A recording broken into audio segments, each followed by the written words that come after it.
तो सिंघम अगेन को थिएटर में रिलीज हुए कुछ समय बीत चुका है और अब तक फिल्म रिव्यूज के जरिए तुम ये बात तो जान ही चुके होगे that for some people it was a very disappointing experience. अब देखो इस बात में कोई शक नहीं है कि ये फिल्म बकवास होने के बिल्कुल दहलीज पे खड़ी है। मतलब थोड़ी सी और अंड भंड चीजें ये लोग दिखा देते ना तो 2024 की वाहियात फिल्मों में इसका नाम हो चुका होता, लेकिन इसके बाद भी this fucked up shit is still acceptable from a entertainment perspective. देखो मैंने अपनी पिछली वीडियो में कहा था that I am ready for this mindless entertainment. मैं अपने भेजे को निकालकर लॉकर में बंद कर दूंगा और फिर जाऊंगा ये फिल्म देखने के लिए, और शायद सिर्फ इसी वजह से मैं इसका सेकंड हाफ कहीं कहीं पर एंजॉय कर पाया। और अगर एक नॉर्मल इंडियन ऑडियंस के पर्सपेक्टिव से देखा जाए जो कि मेरे साथ थिएटर में बैठी हुई थी, तो उसमें वो लोग आते हैं जो कि Monday to Friday 9 to 5 job करते हैं। कुछ जनरेशन एक्स महिलाएं हैं जो कि हर दिन पूरे घर की देखरेख करती हैं। कुछ बच्चे हैं जिनके स्कूल में काफी कम हॉलीडेज होते हैं। तो अब ये लोग दिवाली पर सह परिवार के साथ सिर्फ 2 घंटे का एंटरटेनमेंट चाहते हैं। तो मैंने देखा कि इनमें से कुछ ने ये मूवी एंजॉय करी, स्पेशली जो कि कॉमेडी वाले पार्ट्स थे उसमें ये लोग खुल के हंस रहे थे। तो ये जानते हुए भी कि ये एक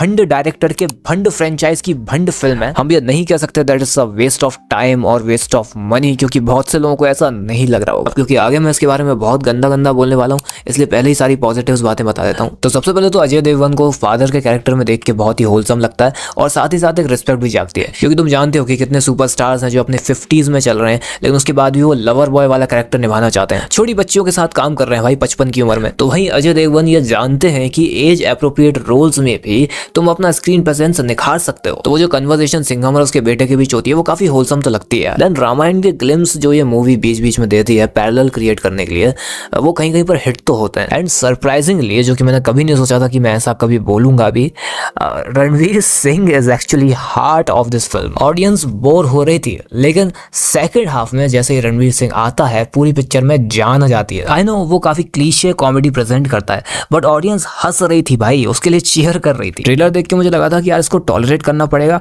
बट इसने तो उल्टा इसे एंगेजिंग बना दिया। अब अगली अच्छी बात है जो कि सबसे बड़ा प्लॉट ट्विस्ट ये मूवी मारती है, जिसे देखकर मेरा दिमाग हिल गया, इज दैट कि अर्जुन कपूर ने इस फिल्म में अच्छी एक्टिंग करी है। That was really surprising.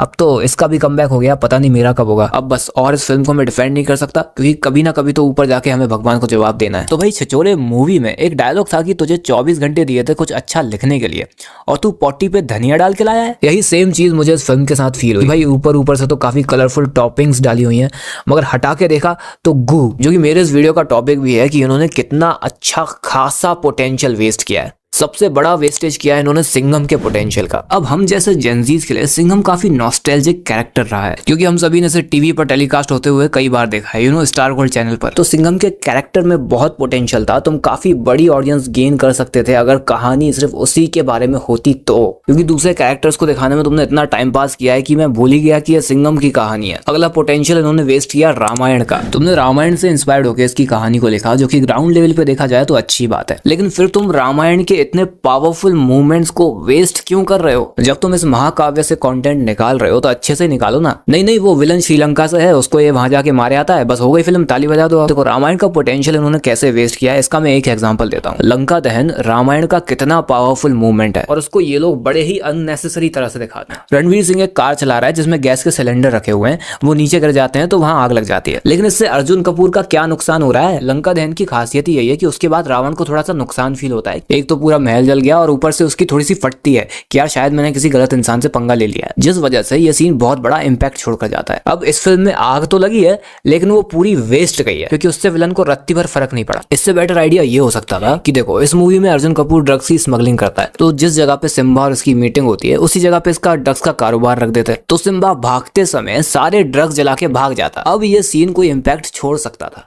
अगला पोटेंशियल इन्होंने वेस्ट किया है डायलॉग्स का। देखो कुछ डायलॉग जो कि स्टोरी को समझा रहे हैं वो काफी अच्छे थे, जैसे कि भाई नारी के सम्मान में सर झुकते हैं और उसी के अपमान में सर कटते हैं। अब इस डायलॉग में इतना पोटेंशियल है कि ऑडियंस तालियां बजा बजा के पागल हो जाती, लेकिन ऐसा नहीं हुआ। क्यों? क्योंकि फिल्म इतनी सीरियस ही नहीं है जितना सीरियस ये डायलॉग है। अभी तक पिक्चर में कोई इतना बड़ा सीरियस मैटर नहीं हुआ था कि इतना बड़ा डायलॉग बोलना पड़े। अभी भी नहीं समझे तो पहली वाली सिंघम का एग्जाम्पल लो। क्लाइमैक्स से पहले सिंघम जब कमिश्नर के सामने कहता है कि इस बच्चे की कसम खा के बोलिए कि जयकांत शिकरे जो कर रहा रहा है वो सही कर रहा है। इसके सारे डायलॉग्स उस समय इतने पावरफुल इसलिए लगते हैं क्योंकि उस समय तक पिक्चर का टोन इतना सीरियस हो चुका होता है कि तुम्हें सिंघम के सारे डायलॉग्स जस्टिफाइबल लगते हैं एंड यू विल लाइक कि हाँ भाई यस ये हुई ना बात। यहाँ पे फिल्म इतना अच्छा बिल्डअप ही नहीं दे रही है कि उस बिल्डअप के बाद जो डायलॉग आ रहा है उसे सुन के मजा आए। अगला बहुत बड़ा पोटेंशियल ये लोग वेस्ट करते हैं अपने एक्टर्स का। भाई कितने ब्रिलियंट एक्टर्स थे तुम्हारे पास, अगर तुम चाहते तो उनको कोई मीनिंगफुल रोल दे सकते थे जो कि कहानी पर प्लॉट पर कुछ इंपैक्ट डाले। नहीं बड़े एक्टर्स उन्होंने कास्ट किए थे सिर्फ साथ में दिखाने के लिए। एक्टर्स को देख के ऐसा लगता है कि भाई शेट्टी साहब के साथ इनके रिलेशन अच्छे हैं